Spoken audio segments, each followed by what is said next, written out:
가려 뽑은 기별 1권 218에서 220페이지. 하나님의 율법은 단순함. 하나님의 율법은 단순하며 쉽게 이해할 수 있다.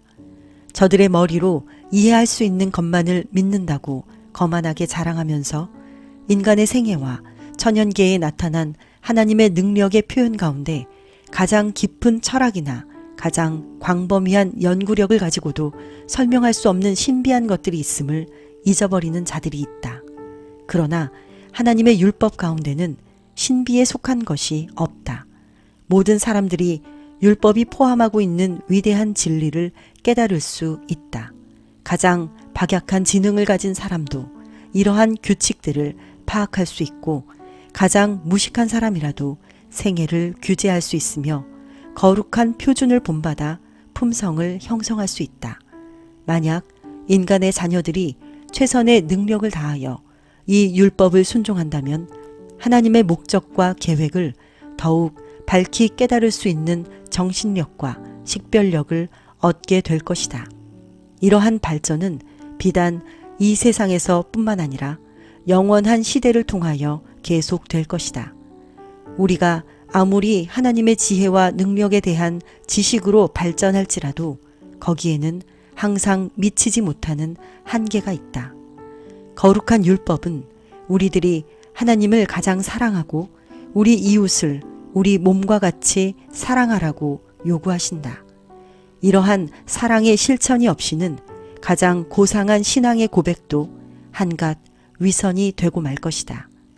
그리스도께서 말씀하시기를 내 마음을 다하고 목숨을 다하고 뜻을 다하여 주 너의 하나님을 사랑하라 하셨으니 이것이 크고 첫째 되는 계명이요 둘째는 그와 같으니 내 이웃을 내 몸과 같이 사랑하라고 하셨으니 이 두 계명이 온 율법과 선지자의 강령이니라.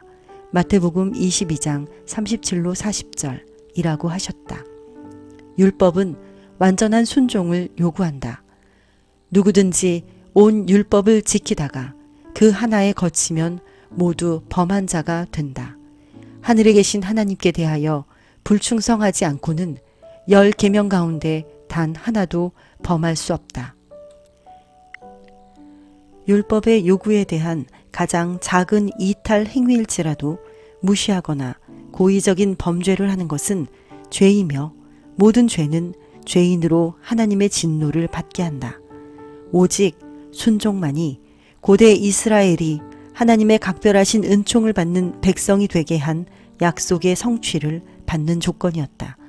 그 율법에 대한 순종은 히브리인들에게 한 것처럼 오늘날에도 개인들과 국가에게 놀라운 축복을 가져올 것이다.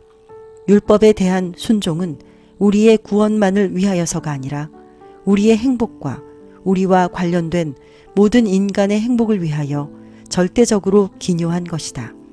영감의 말씀은 주의 법을 사랑하는 자에게는 큰 평안이 있으니 저희에게 장애물이 없으리이다. 시편 119편 165절이라고 말씀하였다. 그러나 유한한 인간은 창조주께서 친히 인간의 필요를 위하여 응용하신 거룩하고 공의로우며 선한 자유의 율법을 어떤 인간도 짊어질 수 없는 속박의 멍에로 제시할 것이다. 그러나 율법을 고통스러운 멍에로 여기는 사람은 죄인이며 율법의 교훈 가운데서 아름다움을 발견할 수 없는 사람은 율법을 범한 사람이다. 육신의 생각은 하나님과 원수가 되나니 이는 하나님의 법에 굴복치 아니할 뿐 아니라 할 수도 없다. 율법으로는 죄를 깨달음이니 죄는 불법이기 때문이다. 인간이 죄를 깨닫게 되는 것은 율법이 있기 때문이며 저들이 구세주에 대한 필요를 느끼기 이전에 저들 자신이 하나님의 진노하심을 받게 될 죄인들임을 자각해야 한다. 사단은 죄의 가혹한 특성을 인간이 제대로 평가하지 못하도록 계속적으로 활동하고 있다.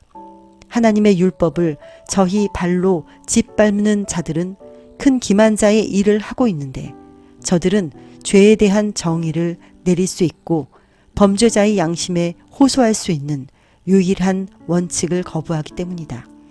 죄악적이지만 종종 가볍게 넘겨버리는 은밀한 목적들일지라도 실제에 있어서 그것들이 품성의 기초가 되고 시험거리가 되므로 하나님의 율법은 그 은밀한 목적들을 엄밀히 살핀다.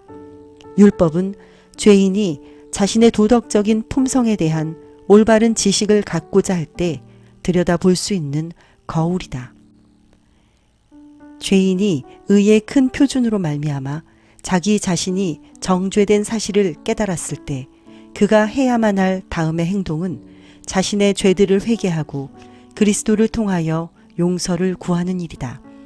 이 일에 실패함으로 많은 사람들은 저희 허물을 드러내는 거울을 깨뜨리려고 하며 저희 생애와 품성 가운데 있는 오점들을 지적하는 율법을 무력하게 하기 위해 온갖 노력을 다하고 있다. 우리는 큰 죄악의 시대에 살고 있다. 허다한 인간들은 죄악적인 관습과 악한 습성의 노예가 되어 있으며 저들을 결박한 속박은 끊어버리기 힘들다. 죄악은 홍수처럼 온 땅에 범람하고 있다. 매일 발생하는 범죄 사건은 언급하기조차 두려울 정도이다. 그럼에도 불구하고 시온성의 파수꾼이라고 자처하는 사람들은 율법은 유대인만을 위하여 제정된 것이며 복음 시대를 돌이켜 한 영광스러운 특권으로 말미암아 폐하여진 것이라고 가르칠 것이다. 불법과 범죄가 편만한 세상의 상태와 목사들과 신자들이 율법은 아무런 제어력이 없다고 주장하며 가르치는 것 사이에 어떤 관계가 있는 것이 아닐까? 하나님의 율법에 정죄하는 권세는 우리가 행하는 일에만 미치는 것이 아니라 우리가 행하지 않는 일에도 그 권세가 미친다. 우리는 하나님께서 행하라고 요구하신 일들을 소홀히 함으로 우리 자신을 정당화하려 해서는 안 된다. 우리는 악을 그쳐야 할 뿐만 아니라 선을 행하는 법을 배워야 한다. 하나님께서는 선한 일을 실현할 수 있는 능력을 우리에게 주셨으며 만일 이러한 능력들을 제대로 활용하지 않는다면 우리는 분명히 악하고 게으른 종이라는 인정을 받게 될 것이다. 우리가 중대한 범죄를 저지르지 않고 그러한 죄악들이 하나님의 책에 기록되어 우리를 정죄하지 않을지라도 우리의 행위가 순결하거나 선하지 못하며 향상되지 못하고 고귀하다고 기록되지 않은 사실은 우리가 우리에게 맡겨진 재능을 개발하지 못했다는 증거가 될 것이며 우리를 정죄할 것이다. 하나님의 율법은 인간이 창조되기 이전부터 존재하여 있었다.